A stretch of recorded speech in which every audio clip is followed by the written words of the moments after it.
Brad, let's start with a little college football. What? A little college football?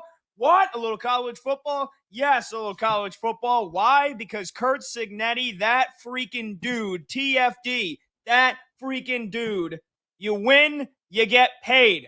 Curt Cignetti gets a nice little pay bump, nice little raise. He has finalized a contract with Indiana that will now pay him an average of $13.2 million through the 2023 season. So the length of his deal does not change. Remember, he got he got a contract extension earlier this year when we all thought maybe there was a chance he would bolt for Penn State or maybe one of the big jobs. No. That was before Indiana was making miracles and making magic happen. They re-signed him, contract extended, wins a national championship. Now they give him a pay raise from $11.6 million to $13.2. So the dude's going to make an extra nearly $2 million a year. Well, why is that? Because they just made a boatload of cash from winning the national championship and all that TV money that comes from. Also, that agreement that was in October, it raised his buyout to $15 million. So, I mean, crazier things have happened, man. But Curt Cignetti, the way this guy coaches, the way he carries himself, this feels like, I mean, he wants to stay at Indiana for as long as he continues to be a coach. And let's not forget, too, he's not a spring chicken. Curt Cignetti is 64. So you got to ask yourself, how much longer is this guy coaching? If he wanted to test greener pastures or seek elsewhere, he probably would have done it this offseason. I feel like Cignetti's going to be a Hoosier for life, and now he is going to be paid very, very handsomely. New deal for the Sig. Curt Cignetti gets his bag. Your thoughts on it? Much deserved, to be honest with you. I mean, Curt Cignetti, what a remarkable year. Still a historic year. Still an unbelievable flipping year that he was able to put together this season for the Indiana Hoosiers. It still boggles the mind that a basketball school historically, and we're going to see what they do with the hardwood tonight, taking on Purdue in a battle for bragging rights in the Hoosier State, not only exceeded expectations, not only won the Big Ten, but they won a national title. So you're right. I think the key factor here is that his age is 64. I think he is in for the long ride. When the sun finally sets on his career, it's going to be all said and done in Bloomington, Indiana. So for me, it does make a ton of sense. And Indiana would back up the truck. Go ahead and spread the love. We made mucho dinero because of your coaching job. So why don't we go ahead and serve you up a few stacks of greenbacks on a silver platter because you deserved a handsome and a well-deserved overall raise. So Curt Cignetti, man, keep raising those beers. Keep partying hard. Keep building the roster because Indiana, folks, this isn't going to be a one-trick pony with the quarterback they already have, the transfers from TCU, with the other key transfers they've already nabbed on the defensive side. The guys are going to have coming back on both sides of the ball. They're going to be in contention yet again, not only in the Big Ten, but in the college football playoff and possibly as well for another national title. Curt Cignetti, man, bravo to you, dude. You earned every single penny of this. You are a baller and a shot caller. This feels like this will be the new thing, though, now, Brad. If you win a national championship, you get an instant pay raise. It didn't always used to be that way, and I think that's fair. I think that's kind of like that's like free market economy. Like it works itself out, and I think that Indiana. Remember, again, they signed him to the contract extension in October. But what, he was getting paid the $11.6 million. The deal included a, quote, good market faith review that activated if the Hoosiers reached the college football playoff semifinal.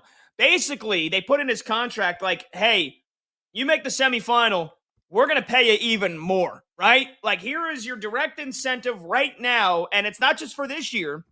It's not like a performance bonus like we see players and coaches get for one season. No, this will be a bonus for you going forward for the next decade, basically. So essentially, he got an extra $1.7 million a year here, $1.6 million. You factor that into the length of his contract here, which is going to be another 8 seasons. And Curt Cignetti, by getting to the college football playoff semifinal, basically just earned himself an extra $13 million. Like that's essentially what he did. The great job by Indiana, great job by their athletic department and the folks in charge in Bloomington, because that good market faith review that I mentioned, it required the sides to meet within 2 months after the college football playoff semifinal and adjust his salary to rank no less than third among active head coaches. So that's Kirby Smart and that's Lane Kiffin, the only other coaches who earn at least $13 million a year. And just how about Curt Cignetti when he first got to Indiana in late 2023? His contract at the time was 6 years, $27 million.